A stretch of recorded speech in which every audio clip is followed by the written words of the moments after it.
Rukun umrah itu 4, ada satu lagi Mbak di belakang. Boleh ini pegang aja. Ya.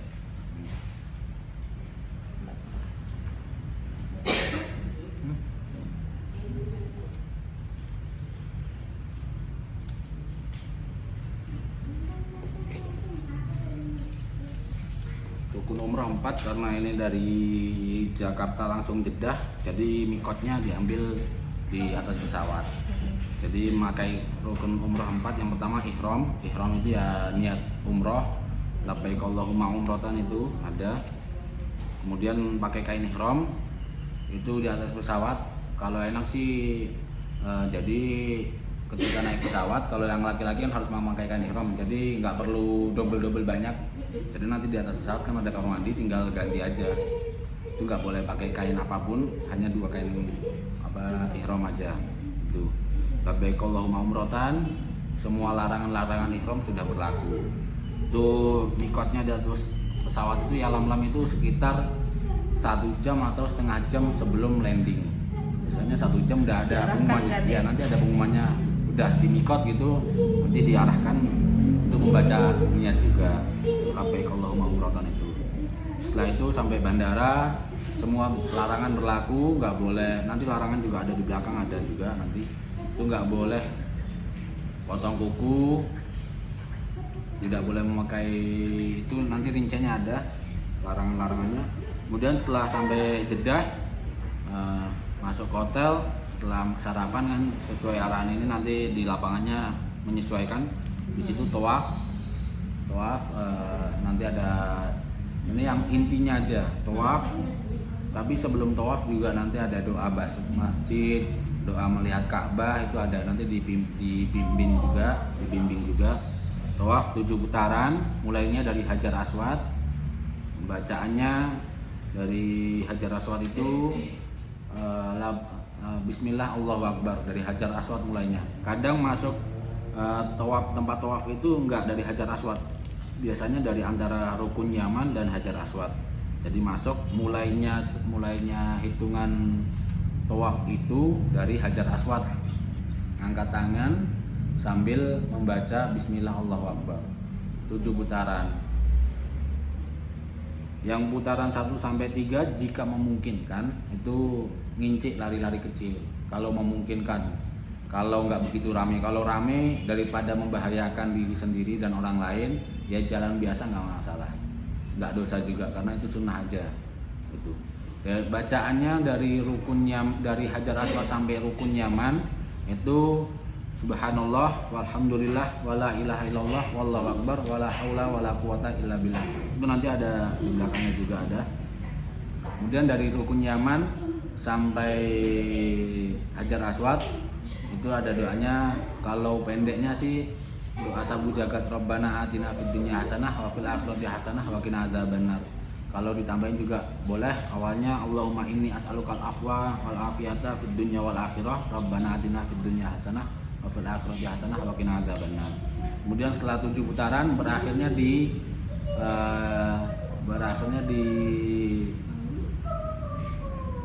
Hajar Aswad juga. Jadi hitungannya 1 putaran sampai Hajar Aswad, dan yang terakhir putaran ke-7, ketika selesai putaran ke-7 nggak perlu ngangkat tangan lagi ketika sudah di Hajar Aswad, jadi jalan biasa. Kemudian sa'i itu dari Sofa ke Marwah 1 putaran dihitung 1, Marwah ke Sofa dihitung 2. Jadi berawal dari sa'i, berakhir di Marwah gitu. Sebelum sa'i itu ada ini yang rukunnya. Rukun kalau ditinggalkan ini berarti nggak sah umrohnya. Kalau ini nggak dikerjakan berarti nggak termasuk umrohnya, nggak sah, harus ngulangin lagi umrohnya gitu. Harus ada sa'i 7 putaran itu harus ada. Kemudian setelah di Marwah tahallul itu cukur rambut itu, boleh sedikit, boleh banyak. Tapi kalau gundul itu Nabi mendoakan 3 kali untuk yang gundul. Kalau yang untuk nggak gundul itu hanya sekali gitu. Itu cukur rambutnya di sini apa di sana? Di sana. Setelah sa'i langsung cukur. Biasanya muthaif atau turidin bawa gunting gitu. kalaupun mau langsung cukur di tempat cukur langsung gundul bisa, tapi biasanya untuk menghalalkan biar larangan-larangan kita kan nggak tahu setelah keluar dari Masjidil Haram ada hewan atau apapun itu kan nggak boleh dibunuh atau berdebat atau apapun nggak boleh, itu mengurangi pahala umrohnya gitu. Jadi cukur dulu sedikit, habis itu digundul nggak masalah gitu. Tetap kalau gundul tetap mendapatkan pahala 3 kali doanya Nabi gitu. Tapi harus di situ atau bisa setelah selesai gitu? Kalau Kalau di hotelnya gitu? boleh. Oh boleh. Ya. Berarti Ada bawa bawa. kalau umroh sih biasanya mengatakan 3 hari itu. Selama 3 hari, selama masa tumbuh rambutnya belum tumbuh, maksudnya kan ada 3 hari itu rambut udah tumbuh lagi itu. Kalau rambutnya belum tumbuh, masih hitungan kalau cukur lagi boleh, hitungannya 3 kali doa gitu. Kalau udah masa biasanya kan ada yang mengatakan bahwa kalau udah 3 hari lebih itu rambut udah tumbuh gitu. Jadi ya, kalau udah 3 hari lebih hitungannya kalau cuma dikit nggak gundul ya udah berarti hitungannya cuma 1 Nabi mendoakannya seperti itu. Kalau sampai hotel langsung cukur gundul masih termasuk hitungan 3 doa Nabi. Hemat budget. Termemorasi. Itu setelah itu kan itu rukun-rukunnya umroh. Setelah itu penjelasan mikotnya beberapa tempat mikot. Halaman 50 itu tempat mikot. Itu kalau ke Madinah dulu biasanya di Bir Ali atau Dzul Khulaifah. Nama tempatnya Bir Ali, nama mikotnya Dzul Khulaifah itu. Kalau kita kan dari Jakarta dari arah Yaman, itu di bawah itu yang bawah ya Lam itu dari arah Yaman kita gitu. Kalau ke Taif mau ambil mikot biasanya juga ada ngambil dari Datul Iraq atau Kornul Manazil. Biasanya juga kalau ke Taif biasanya disempatkan umroh ada. Kalau banyak yang mau umroh nah kita lewatkan mikot gitu. Tapi biasanya udah kecapean sih. Berangkat pagi pulang sore soalnya. Kalau soalnya Taif juga agak jauh gitu. Berapa jam kalau Taif? Taif itu perjalanan dari Mekah 2 jam.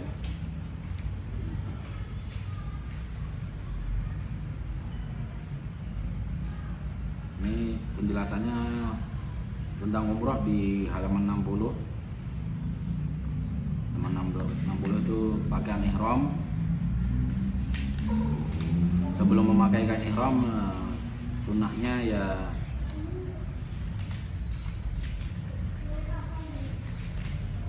mandi junub atau mandi besar, mandi wajib itu. Kemudian memakai wawangian, memakai pakaian ihram. Setelah ya memakai wawangiannya itu di tubuh, nggak boleh di kain ihramnya gitu. Memakai wawangiannya setelah mandi itu memakai wangian di tubuh, nggak boleh kena pakaian ihramnya gitu. Kemudian makainya kan di atas pesawat. Jadi sebelum ke atas pesawat dari rumah udah memakai wangian. Kemudian memakai kain ihram di atas pesawat. Setelah mikot baru membaca talbiyah. Labbaik Allahumma labbaik. Ketika di mikot ya membaca niat dulu labbaik Allahumma umratan. Setelah niat kemudian membaca talbiyah, memperbanyak talbiyah gitu.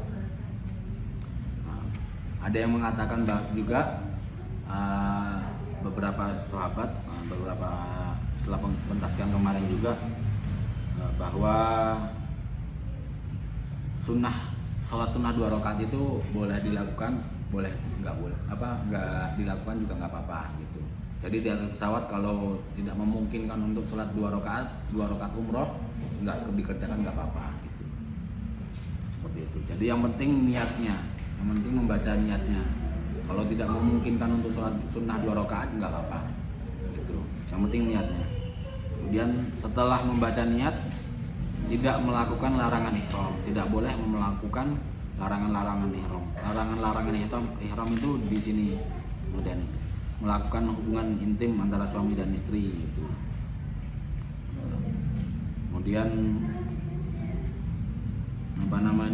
bertubuh, mencium serta memandang wanita dengan syahwat, itu nggak boleh.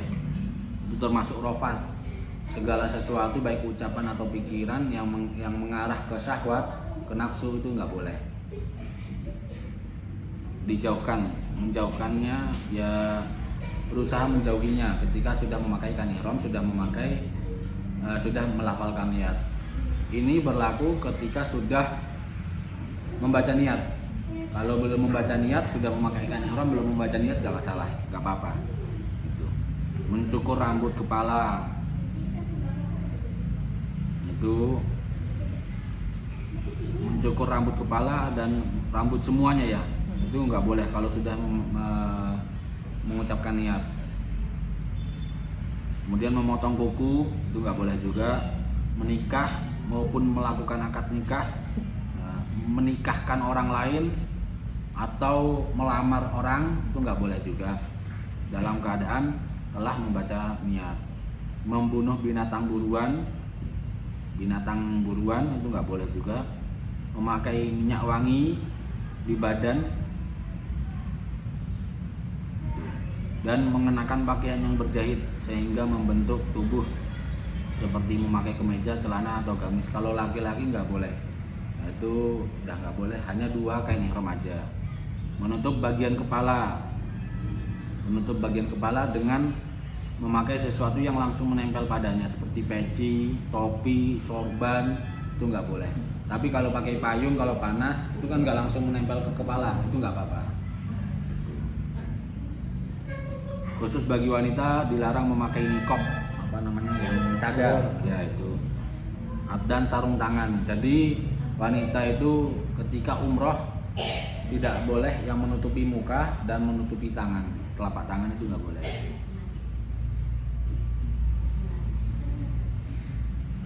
Akan tetapi diperbolehkan atau tidak apa-apa sekedar menempelkan sehelai kain pada wajah untuk menutupi muka dari pandangan kaum laki-laki yang bukan mahramnya. Jadi ketika lewat, kalau perempuan biasanya orang Saudi, orang-orang yang mayoritasnya Islam juga, itu lewat di barisan laki-laki dia ditutup pakai kerudungnya sebentar, itu nggak apa-apa. Habis itu lewat tapi sudah nggak boleh ditempel, nggak boleh. Mendekati kemaksiatan atau bermaksiat menyebabkan permusuhan dan bersikeras dengan bantah-bantahan dalam kebatilan. Jadi debat atau bantah-bantahan itu nggak boleh. Jadi ya rofas, jidal, fusuk. Rofas itu yang berbau mengundang nafsu, itu rofas. Kalau jidal itu perdebatan baik yang baik, perdebatan sesuatu yang baik ataupun yang nggak ada manfaatnya, selama menimbulkan perdebatan itu nggak boleh. Fusuk itu melanggar aturan-aturan Allah, itu nggak boleh fusuk itu. Memakan daging binatang buruan yang dia memiliki andil dalam perburuannya, itu juga nggak boleh. Jadi memburu binatang buruan atau memakan buruannya pun nggak boleh gitu. Ini hanya hewan-hewan yang besar gitu kan ya? Iya, tapi ada yang mengatakan juga bahwa hewan yang di Masjidil Haram ketika memakai kain ihram nggak boleh juga dibunuh. Kayak biasanya kalau akhir tahun itu ada hama-hama itu kayak jangkrik, loaron, itu biasanya banyak itu. Jadi nggak boleh dibunuh. Hati-hati juga kalau kan akhir tahun musim hujan itu banyak itu. Walang. Ya itu walang, jangkrik. Biasanya laron juga di Saudi ada ketika musim hujan itu banyak itu. Itu memperbanyak talbiyah.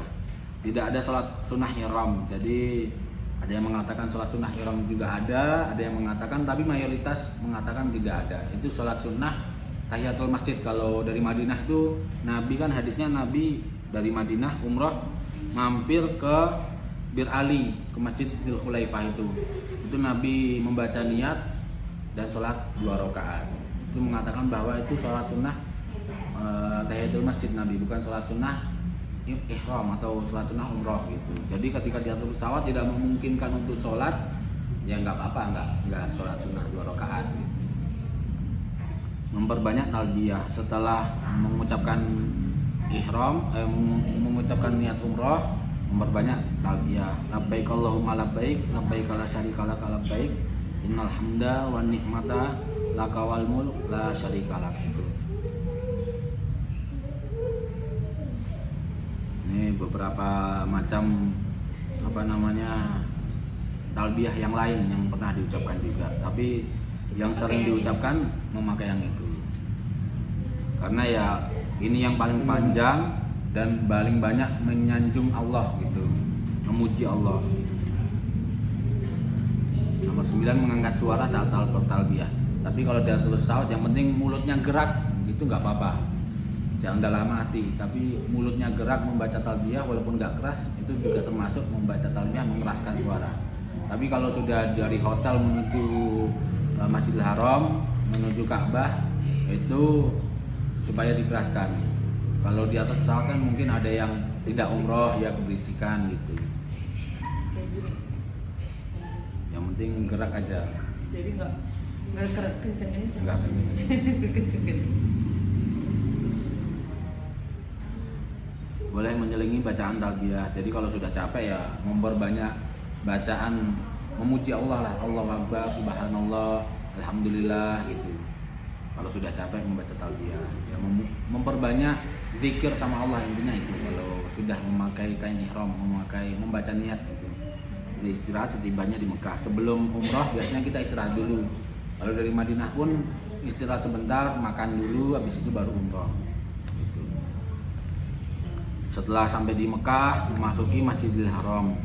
Sebelum masuk masjid supaya wudhu, karena tawaf itu syaratnya sama seperti sholat, harus berwudhu, harus dalam keadaan suci gitu, baik badannya maupun tempatnya. Kalau Masjidil Haram insya Allah selalu disucikan, ada yang bersih-bersih itu. Jadi terutama kita badannya suci dan dalam keadaan suci, ya berwudhu itu. Kemudian setelah bersuci dari hotel ke Masjidil Haram, membaca talbiyah itu, kemudian masuk dengan kaki kanan sambil membaca doa. Bismillah wassalatu wassalamu ala rasulillah, Allahumma ftahli abwaaba rahmatik. Insyaallah dipimpin juga ketika akan masuk Masjidil Haram, dipimpin dulu. Nah, kan ada pas melepas sandal itu masukin tas, ada tasnya juga. Di situ membaca doa masuk masjid seperti ini. Kemudian berdoa ketika melihat Ka'bah. Itu Allahumma antas salam wa minkas salam fahayyina rabbuna bisalam. Atau ada juga nanti biasanya sih yang banyak diucapkan oleh taif atau tour leader, itu Allahumma zid baitaka hadza tasyrifan wa ta'ziman wa takriman wa birran wa mahabbatan gitu. Itu juga ada nanti dibaca, dipimpin juga itu. Kalau membaca ini pun juga diperbolehkan. Ini yang versi pendeknya. Kalau doa melihat Ka'bah itu karena banyak yang mau masuk, jadinya lebih baik yang pendek aja. Tapi kalau memungkinkan, kalau nggak begitu rame ya nanti mutaif yang melihat situasi di lapangan lah. Kalau memungkinkan untuk doa yang panjang ya kita membaca yang panjang. Kalau yang nggak memungkinkan pun yang pendek. Nggak membaca pun nggak apa-apa. Sunnahnya. Ya sunnahnya. Tidak mengerjakan sholat sunnah tahiyatul masjid. Jadi ketika umroh itu tidak ada sholat sunnah tahiyatul masjid. Adanya ya tawaf, itu langsung tawaf. Itu ada gambarnya. Nomor 1 itu Hajar Aswad. Jadi memulai tawaf itu dari nomor 1 itu. Kemudian yang intinya aja itu nomor 1 memulai tawaf umroh di situ. Kemudian nomor 5 itu Hijr Ismail. Jadi Ka'bah itu sebenarnya bukan kota, tapi sampai Hijr Ismail itu termasuk Ka'bah. Jadi termasuk Hijr Ismail itu Ka'bah juga. Sebenarnya kan bentuknya bukan kota itu. Jadi yang sholat di dalam Hijr Ismail termasuk sholat Di di dalam Ka'bah gitu. Hijr Ismail. Kemudian nomor 6 itu antara nomor 2 itu pintu Ka'bah. Antara pintu Ka'bah dan Hajar Aswad itu yang nomor 6 itu ada multazam. Itu ketika tawaf umroh nggak perlu ke sana. Itu salah satu keutamaan multazam itu bahwa siapa yang berdoa di situ nempel badannya, pipi kanannya ditempel juga, itu mustajab, doanya mustajab.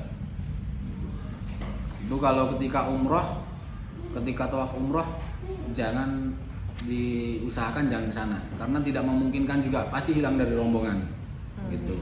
Dan diusahakan tidak mencium Hajar Aswad ketika tawaf umroh. Boleh kalau Di luar, kita kalau di udah selesai. luar- Selesai umroh. boleh. Kalau ketika umroh jangan mencium Hajar Aswad. Kenapa? Karena satu, Hajar Aswad itu ada minyak wanginya. Kalau kena kain ihram itu kena dam. Damnya itu 1 ekor kambing atau berpuasa atau memberi makan fakir miskin 6 orang. Jadi kalau saya tegaskan, kalau berangkat itu menegaskan ke jamaah nanti setelah umroh aja, kalau mau ke Hajar Aswad, Kalau udah nggak ada kegiatan, iya boleh ke sana. Itu nomor 6 multazam, kemudian nomor 5 itu Hijr Ismail, kemudian nomor 9 itu rukun nyaman. Dari nomor 1 sampai nomor 9 itu membacanya subhanallah walhamdulillah wala ilaha illallah wallahu akbar wala haula wala quwata illa billah, itu selama dari nomor 1 sampai nomor 9. Dari nomor 9 ke nomor 1, dari rukun nyaman ke Hajar Aswad, doa sabul zakat itu Rabbana atina fid dunya hasanah wa fil akhirati hasanah wa qina adzabannar. Itu mulainya dari nomor 1 sampai kembali ke nomor 1 itu 1 putaran. Dari nomor 1 sampai nomor 1 lagi 2 putaran. Putaran pertama setiap di nomor 1 di Hajar Aswad itu mengangkat tangan isyarah dan membaca bismillah Allahu akbar. Dan sampai 7 putaran, yang ke-7 selesai ke-7 sampai ke Hajar Aswad itu nggak perlu mengangkat tangan lagi, nggak perlu mengucapkan bismillah Allahu akbar lagi. Langsung lanjut terus saja. Jadi, sorry ya. Kalau mengangkat tangannya itu yang pertama kan yang di Hajar Aswad. Iya, setiap di Hajar Aswad mengangkat tangan. Iya. Setiap putaran di Hajar Aswad. Putaran 7 Nggak usah. Iya, setelah selesai putaran ke-7. Jadi 1 2 3 4 5 6 7. Nanti yang selesai ke-7 kan lewat Hajar Aswad lagi tuh. Itu nggak perlu mengangkat tangan. Itu langsung aja lanjut, nggak apa-apa. Berdiri itu udah Gitu. Setelah itu langsung lanjut itu tawaf, mengerjakan tawaf 7 putaran. Itu ada tata cara mengerjakan tawaf. Putaran pertama mengusap Hajar Aswad jika memungkinkan. Kalau nggak memungkinkan seperti tadi, karena zaman sekarang itu mesti ada minyak wanginya. Jadi sekarang isyarah aja, kita isyarah aja. Jika tidak memungkinkan menciumnya, maka cukup mengusapnya dengan tangan kanan lalu itu. Jika tetap tidak memungkinkan mengusapnya dengan tangan, maka cukup memberi isyarat kepadanya. Gitu. Jadi kita cukup memberi isyarat mengangkat tangan kanan aja. Itu rute tawafnya seperti ini. Harus melewati keluar dari Hijr Ismail. Harus keluar dari Hijr Ismail. Tidak boleh lewat dalam. Kalaupun lewat dalam sekarang juga nggak bisa karena Hijr Ismail itu ditutup hanya untuk orang-orang yang sholat aja di sana, dan itu laki-laki perempuan ditutup juga. Itu pengertian juga. Laki-laki yang C itu, yang D, laki-laki disunahkan berlari kecil antara Hajar Aswad dan Rukun Yaman. Dilakukan pada 3 putaran pertama. Jadi jika memungkinkan, kalau sepi ya lari-lari kecil dari 3 putaran pertama dari Hajar Aswad sampai Rukun Yaman. Dari Rukun Yaman sampai Hajar Aswad jalan biasa. Itu doanya. Rabbana atina fid dunya hasanah wa fil akhirati hasanah wa qina adzabannar. Doa ketika berjalan dari Rukun Yaman menuju Hajar Aswad pada setiap putarannya. Ini kemudian tidak disyariatkan mengusap dua sudut dan dinding-dinding Ka'bah yang lain karena Nabi hanya mengusap Hajar Aswad dan Rukun Yaman. Jadi memungkinkan mengusap Hajar Aswad dan Rukun Yaman. Kalaupun tidak mengusap juga nggak apa-apa gitu. Nah, jika memungkinkan maka lakukanlah iltizam, yaitu meletakkan dada, pipi, kedua lengan dan kedua telapak tangan di multazam. Hal ini disyariatkan karena Nabi melakukannya ketika tawaf dan boleh juga setelah tawaf. Nih, Nabi berdoa di multazam, yaitu meletakkan dada, kemudian pipinya yang kanan, kedua tangannya dan telapak tangannya. Jadi nempel ini. Itu doa multazam. Di multazam seperti itu tata caranya. Sambil membaca doa-doa. Kalau melihat kalau di sini banyak pengen doa yang tentang dunia, tapi ketika di sana yang terucap hanya ampunan dosa, minta ampunan dosa. Banyak yang nangis di sana di multazam itu. Dan mau berlama-lama di sana. Itu pengalaman melihat itu pengennya ini itu pas di sana cuman pengen minta ampunan dosa. Jamaah pas yang keberangkatan sama mama itu sama ibu saya itu nganterin jamaah ke multazam. Itu pengennya ini, pengennya itu, pengen ini, usahanya lancar dan lain-lain. Pas di sana tak lihat nangis, cuman pengen diampuni dosa-dosanya aja gitu. Itu istimewanya multazam sih itu. Tidak ada bacaan wirid atau zikir tertentu ketika tawaf. Akan tetapi Anda dianjurkan memperbanyak bacaan zikir kepada Allah dan yang mudah antara lain subhanallah wa bihamdi subhanallahil azim. Atau membaca subhanallah walhamdulillah wala ilaha illallah wallahu akbar wala haula wala quwata illa billah. Tidak ada bacaan khusus antara ketika tawaf itu, tidak ada bacaan khusus. Yang penting berzikir sama Allah. Tapi kalau membaca ini sudah lengkap. Ini juga memuji Allah, juga zikir yang paling utama itu la ilaha illallah. Di sini pun udah ada ucapan la ilaha illallah itu. Dan di sini juga ada ucapan syukur alhamdulillah. Ini jadi lengkap. Kalau membaca subhanallah walhamdulillah wala ilaha illallah wallahu akbar wala haula wala quwata illa billah. Jika mau memperbaca banyak doa bahasa Indonesia nggak masalah juga, nggak membatalkan juga. Tapi lebih baiknya bahasa Arab dan berzikir kepada Allah. Kalaupun nggak membaca doa pun karena nggak hafal, karena susah membaca, itu diem aja nggak apa-apa. Gitu. Tidak membatalkan umrohnya, tapi yaitu tidak mendapatkan pahala berzikir. Gitu. Putaran kedua dan ketiga sama, keempat sampai ketujuh juga sama, semua sama. Kemudian jika wudhu Anda batal maka segeralah berwudhu. Lalu ulangi putaran tawaf Anda tanpa harus mengulang dari putaran pertama. Misalnya wudhu Anda batal pada putaran keempat, maka setelah berwudhu Anda lanjut mengulangi putaran yang keempat, lalu lanjutkan sampai tawaf selesai. Jadi sudah berwudhu kok ketika putaran keempat itu batal, ketika di Rukun Yaman batal, ya wudhu dulu, kemudian mulai dari Rukun Yaman dilanjut lagi, seperti itu. Berarti sendiri? Biasanya sih kalau tawaf itu nggak lama-lama, jadi insya Allah wudhu sih nggak gampang batal lah. Gitu. Kalau tawaf sih kalau di bawah itu paling lama 15 sampai 20 menit. Insya Allah pengalaman sih tahan sih kalau 15 sampai 20 menit. Gitu. Jika Anda sedang tawaf lalu iqamat dikumandangkan, maka sholatlah bersama Imam Masjidil Haram. Sesudah salam maka lanjutkan tawaf dari tempat sholat Anda. Jadi ketika ngepasin sholat, biasanya umrah kedua itu mengepasin sholat asar. Jadi kalau ketika azan, ketika qomat biasanya disuruh duduk tuh. Biasanya setelah azan disuruh duduk sama askar sama petugas-petugas itu. Suruh duduk, suruh mencari sholat. Gitu. Ya tawafnya berhenti di situ. Jadi setelah selesai sholat baru hitungan tawaf mulai lagi gitu. Oh, disambung? Iya disambung, nggak mengulangi dari tawaf pertama lagi. Karena untuk sholat ya? Iya. Gitu. Karena Jadi nggak membatalkan, tidak memutus umroh, tidak memutus tawaf kalau sholat itu. Gitu.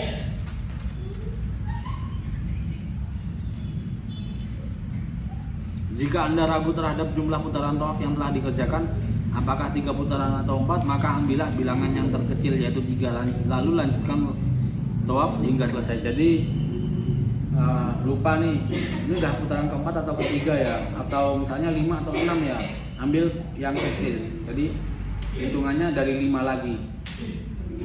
Jadi putaran berarti kurang 2 nih, walaupun sebenarnya udah 6. Tapi kalau ragu-ragu ya ambil yang terkecil gitu. Untuk menambah pahala juga dan mengurangi mutawaridnya itu loh gitu.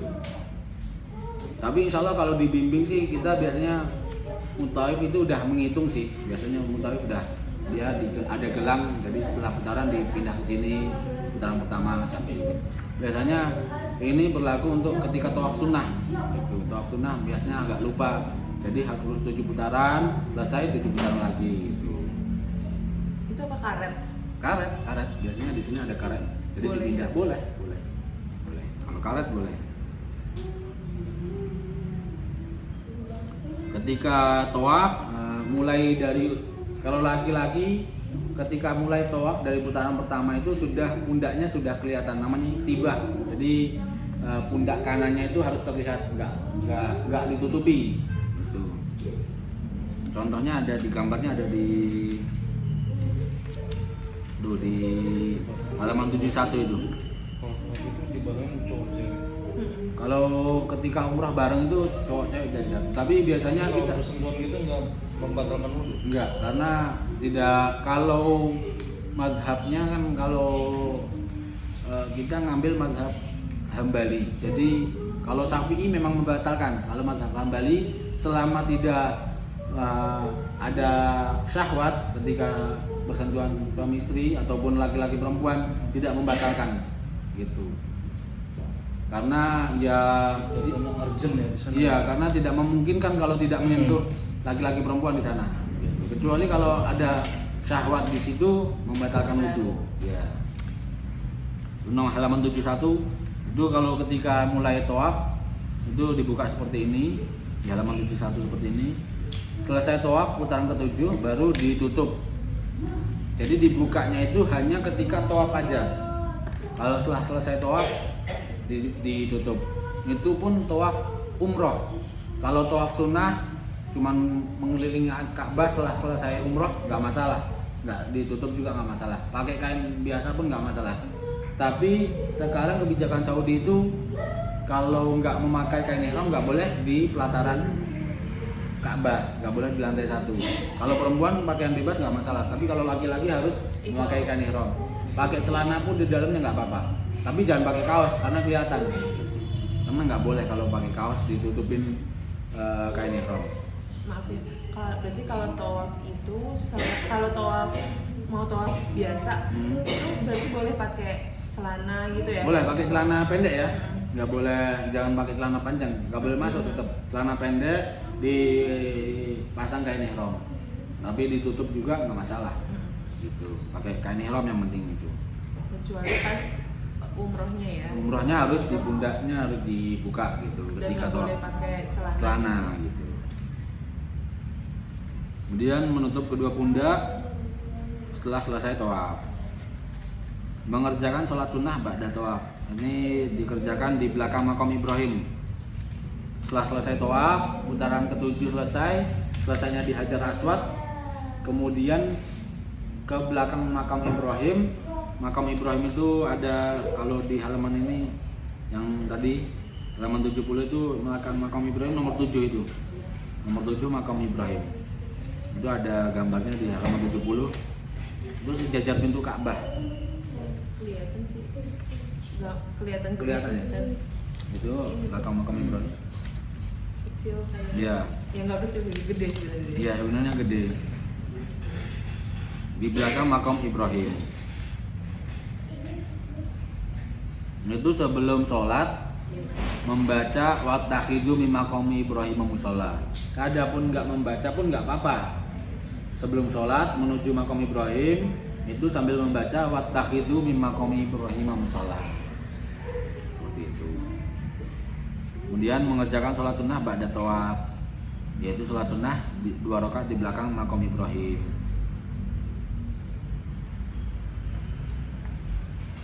Kalau biasanya itu rame di situ. Kalau September sih masih sepi. Kalau biasanya mulai akhir Oktober itu udah mulai rame. Itu nggak memungkinkan sholat di belakang makam Ibrahim. Ya sholat di mana aja. Tidak harus sejajar di belakang makam Ibrahim. Yang penting jangan di depan makam Ibrahim, tapi di belakangnya. Itu kan luas banget itu. Nggak sejajar makam Ibrahim pun nggak masalah. Yang penting di belakangnya makam Ibrahim. Entah di sebelah kirinya agak jauh, kanannya agak jauh, itu nggak masalah. Gitu. Berapa rakaat? Itu dianjurkan pada sholat ini membaca 2 rakaat, melaksanakan 2 rakaat. Oh ini ya. Iya, dianjurkan pada sholat ini membaca 2 surat berikut. Rakaat pertama Al-Fatihah dan Al-Kafirun. Rakaat pertama Al-Fatihah dan Al-Kafirun. Rakaat kedua Al-Fatihah dan Al-Ikhlas. Itu sunnahnya 2 rakaat. Membaca yang rakaat pertama Al-Fatihah dan Al-Kafirun, yang kedua Al-Fatihah dan Al-Ikhlas. Tidak ada bacaan khusus di sini. Hanya seperti sholat sunnah 2 rakaat biasa aja. Cuman sunnahnya ya 2 surat itu yang dibaca setelah Al-Fatihah. Nah, setelah selesai 2 rakaat itu kita kasih waktu jeda 5-10 menit untuk memperbanyak doa. Karena ada beberapa hadis mengatakan bahwa doa di belakang makam Ibrahim setelah sholat di belakang makam Ibrahim itu mustajab. Walaupun bukan setelah umrah. Iya, walaupun bukan setelah umrah. Ketika tawaf sunnah, untuk menutup tawaf sunnah 7 rakaat itu ditutup dengan sholat 2 rakaat di belakang makam Ibrahim. Gitu, walaupun bukan tawaf, bukan ketika umrah, itu Setelah tawaf harus kayak gitu. iya, Harus sholat ya. iya. Itu kemudian membaca doa juga salah satu waktu mustajab gitu. Setelah sholat, setelah doa juga itu meminum air zam-zam. Sunnahnya mau minum air zam-zam. Kalau ini nih, kalau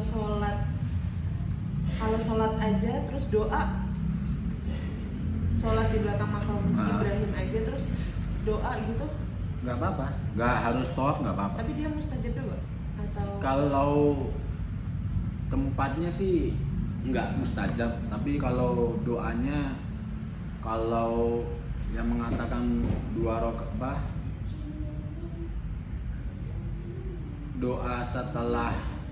doa setelah sholat di belakang makam Ibrahim itu mustajabnya setelah tawaf gitu. Kurang nggak baik. Ya, adapun doa di sana pun nggak masalah, insya Allah juga dikabulkan karena dilipatkannya 100.000 lebih kali lipat. Jadi kita berdoa sekali kan dilipatkan 100.000 kali lipat. Jadi insya Allah ya tetap mustajab, tetap dikabulkan. Tapi untuk mustajab atau enggaknya kita nggak bisa menjamin itu. Tapi kalau dikabulkan, insya Allah dikabulkan gitu. Kalau yang memang ada dalilnya mustajab ya di multazam itu. Dan ketika umroh kita melaksanakan umroh dan haji. Setelah itu membaca setelah 2 rakaat itu meminum air zam-zam sambil membaca doa air zam-zam, yaitu Allahumma inni as'aluka ilman nafi'an wa rizqan wasi'an wa shifaan min kulli da'in. Di belakangnya, di baliknya itu Allahumma inni as'aluka ilman nafi'an wa rizqan wasi'an wa shifaan min kulli da'in. Setelah membaca itu meminumnya, kemudian disisain dikit, disiram ke kepala. Itu sunnahnya seperti itu. Kalaupun nggak disiram ke kepala pun nggak masalah gitu. Itu untuk rangkaian tawaf selesai di situ. Selesai di belakang makam Ibrahim, selesai di minum air zam-zam itu. Kemudian ke sa'i. Setelah minum air zam-zam dilanjutkan sa'i. Sa'i dimulainya ketika naik ke Bukit Sofa. Ketika perjalanan ke Bukit Sofa itu membaca Innas Sofa wal Marwata min sya'airillah. Faman hajjal baita aw tamara fala junaha alaihi ayyat tawafa bihima. Wa man tatawwa khairan fa innallaha syakirun alim. Untuk doa-doa insyaallah tetap dibimbing juga sama muthaif nanti. Setelah membaca itu kemudian membaca abada'u bima bada'allahu bih. Ketika akan naik itu di Bukit Sofa itu abada'u bima bada'allahu bih, setelah membaca ayat itu tadi. Kemudian di Sofa hitungannya seperti itu. Ini ada gambarnya. Dari Sofa ke Marwah itu 1, dari Marwah ke 2, Marwah ke Sofa 2. Intinya dari Sofa ke Marwah itu hitungan ganjil. Dari Marwah ke Sofa hitungan genap. Di situ ada tanda lampu hijau. Ada tanda lampu hijau di atas itu ada doa khususnya dan disunahkan untuk lari-lari kecil. Gitu. Nah, ada pengertiannya nanti di sini. Tata cara mengerjakan sa'i. Naiklah hingga berada di Bukit Sofa, kemudian menghadaplah ke arah Ka'bah, melihat Ka'bah jika mungkin, dan baca zikir poin 1, 2, dan 3. Membaca Allahu Akbar, Allahu Akbar, Allahu Akbar, la ilaha illallah wahdah, la syarikalah, lahul mulku wa lahul hamdu, yuhyi wa yumiit wa huwa ala kulli syai'in qadir. La ilaha illallah wahdah, anjaza wahdah, wa nasara abdah, wa hazamal ahzaba wahdah. Kemudian berdoa dengan doa apa saja yang dikehendaki. Doa apa saja. Setelah biasanya yang dipimpin sama muthaif cuman doa ini aja, yang 1, 2, 3 itu aja. Kemudian setelah itu bebas. Kita biasanya membebaskan jamaah untuk berdoa. Biasanya sih kita setiap di Bukit Sofa dan Marwah berhenti dulu untuk berdoa itu bareng-bareng. Setelah itu dikasih waktu 2 sampai 3 menit lah, agar nggak terlalu lama untuk doa masing-masing. Dari di Bukit Sofa berdoa seperti itu, di Bukit Marwah pun juga doanya sama. Setiap di Bukit Sofa dan Marwah doanya sama. Jadi bukan selama perjalanan ini ya? Enggak, selama perjalanan tidak ada sunnahnya. Tidak ada sunnah bacaan khusus. Ya udah memperbanyak doa apapun. Doa titipan biasanya ada yang doa nitip, itu dibaca ketika perjalanan pun nggak masalah. Gitu.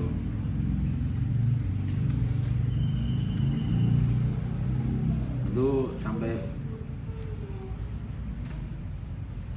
halaman 93 itu sama. Langsung halaman 93 aja. Itu sama ya? Sama itu hanya rangkaian pengulangan dari Sofa ke Marwah, Marwah ke Sofa aja. Itu kemudian laki-laki dianjurkan berlari-lari kecil dengan cepat dan sungguh-sungguh ketika berada di antara 2 tanda berwarna hijau, lampu hijau. Itu laki-laki disunahkan untuk lari-lari kecil dan berdoa sebagaimana yang diriwayatkan Abdullah bin Mas'ud dan Abdullah bin Umar, Rabbighfir warham innaka antal a'azzul akram. Jadi selama lari-lari kecil dan lampu hijau, baik antara Sofa Marwah maupun Marwah ke Sofa, itu mesti ada lewatin lampu hijau. Itu bacaannya ada bacaan khususnya, yaitu Rabbighfir warham innaka antal a'azzul akram. Jika tidak membaca pun ini nggak masalah, yang penting lari-lari kecil gitu. Itu tuh di tempat apa sih yang tanda hijau itu? Itu dulu bekas genangan Kaki turunan kayak gitulah. Nabi Siti Hajar itu dulu lari-lari kecil di situ. Nah, agak berlari cepat ketika melewati lampu hijau itu. Jadi disunahkan lari-lari kecil dan membaca itu. Itu itu sama, putaran ketiga, keempat, kelima, keenam, ketujuh sama.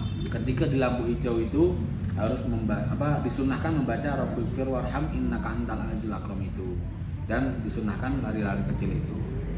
Setelah selesai di Marwah putaran ketujuh itu, di Marwah selesai, kemudian langsung tahallul di situ, langsung potong rambut. Ketika di luar sih biasanya kita sudah keluar dulu, keluar dari Marwah, pintu keluar, kemudian langsung tahallul gitu. Itu setelah tahallul selesai rangkaian ibadahnya, rangkaian ibadah umroh. Bagi laki-laki lebih afdol mencukur gundul rambut kepalanya ketika umroh biasa, yaitu selain umroh tamattu. Umroh tamattu ini dilaksanakan ketika haji. Jadi haji itu umroh dulu. Jadi tidak ketika umroh, selesai umroh enggak disunahkan untuk cukur gundul, karena cukur gundulnya setelah haji, setelah lempar jumrah itu, Aqabah itu. Ini ada dalilnya, ada hadisnya. Sebab Nabi Muhammad mendoakan kebaikan sebanyak 3 kali bagi orang yang mencukur gundul rambutnya. Adapun bagi yang hanya memotong pendek rambutnya, beliau hanya sekali mendoakan kebaikan untuknya. Rasulullah SAW bersabda, Allahummarham al-muhallikin. Kalau sahabat Nabi mendoakan Allahummarham muhallikin.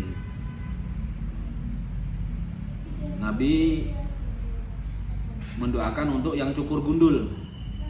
Sahabat bertanya, wal muqassirin ya Rasulullah.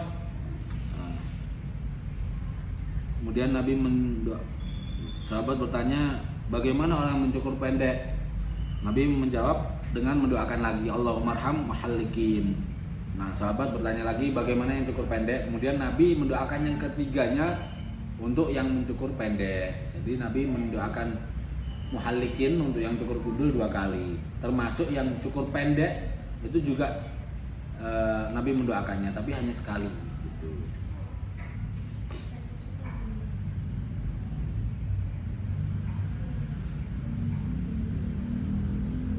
Bagi wanita dengan mengumpulkan rambutnya, ini kalau cukur pendeknya itu ada ada kriterianya juga, yaitu sebatas kuku, ruas kuku yang pertama, ruas jari yang pertama gitu. Perempuan pun juga sama, ruas jari yang pertama itu batas minimalnya.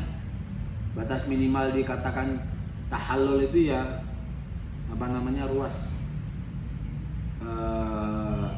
jari yang pertama. Kalau orangnya udah gundul umroh, ya rambutnya nggak sepanjang itu, ya ditarik aja ditarik gini.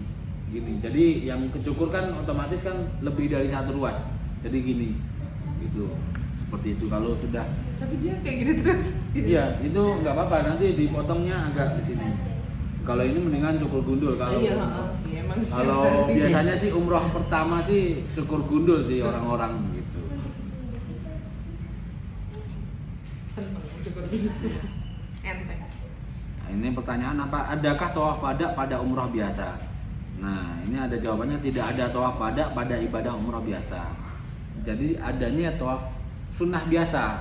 Tawaf wada itu hanya untuk haji, gitu. Tawaf perpisahan, karena haji pun Nabi hanya sekali. Jadi Nabi melaksanakan tawaf wada. Ketika umrah Nabi 3 kali. Yang terhitung itu 3 kali umrah Nabi dan tidak ada tawaf wada di sana. Karena ada kemungkinan untuk kembali umrah bisa.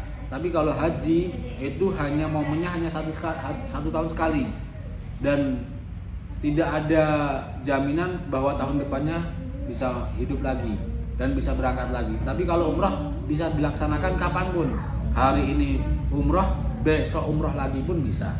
Gitu. Boleh. Insya Allah itu kalau setelah selesai tahallul, rangkaian ibadah umrah sudah selesai. Itu aja sih insya Allah. Jadi umrah itu dari mulai tawaf, sa'i, tawaf, sholat sunnah 2 rakaat di belakang makam Ibrahim, sa'i dan tahallul itu sekitar 3 jam sampai 4 jam. Itu kalau rombongan ya, kalau rame-rame itu ya standarnya seperti itu 3 sampai 4 jam. Kalau biasanya umroh sendiri sih itu lebih cepat karena ya nggak perlu tunggu-tungguan juga gitu. Dan doanya juga nggak lama-lama, nggak banyak-banyak juga, jalannya pun bisa ngincik juga lah yang pertama itu gitu. Insya Allah itu aja rangkaiannya, dan insya Allah tetap dibimbing juga ketika umroh gitu. Oke, aku mau tanya, kan kita tawaf nih, terus selesainya terakhir sholat 2 rakaat di belakang makam Ibrahim. Iya. Terus setelah itu kita langsung lanjut sa'i atau gimana biasanya? Waktunya? Setelah itu langsung, itu kan di pelataran nih, di pelataran Ka'bah. Jadi ada jalan itu sebelum ke sa'i, ke lantai sa'i, ke lantai satunya itu ada, kita minum air zam-zam dulu. Minum air zam-zam itu, setelah itu langsung sa'i gitu. Oh. Nggak ada istirahat gitu. Kecuali ketika bertepatan dengan azan gitu. Insya Allah lebih, mereka kalau udah tawaf itu malah lebih suka langsung sa'i biar segera selesai. Soalnya yang lama itu biasanya di sa'inya. Kalau ininya apa namanya? Batal wudhu berarti wudhu lagi sama. Dia sampai akhir sa'i itu. Kalau wudhu hanya untuk sampai sholat di belakang makam Ibrahim aja. Oh. Sa'i kalau tidak bertepatan dengan sholat tidak ada kewajiban mempunyai wudhu gitu. Baik umroh, ketika umroh itu sa'i sudah batal nggak masalah gitu. Tidak harus dalam keadaan berwudhu gitu kalau sa'i. Udah ya, ada gambaran kan? Insya Allah kalau umroh lebih mudah daripada haji. Kalau haji lebih banyak rangkaian acaranya karena ya dari tanggal 8 sampai tanggal 13 ya sekitar 5 hari haji itu.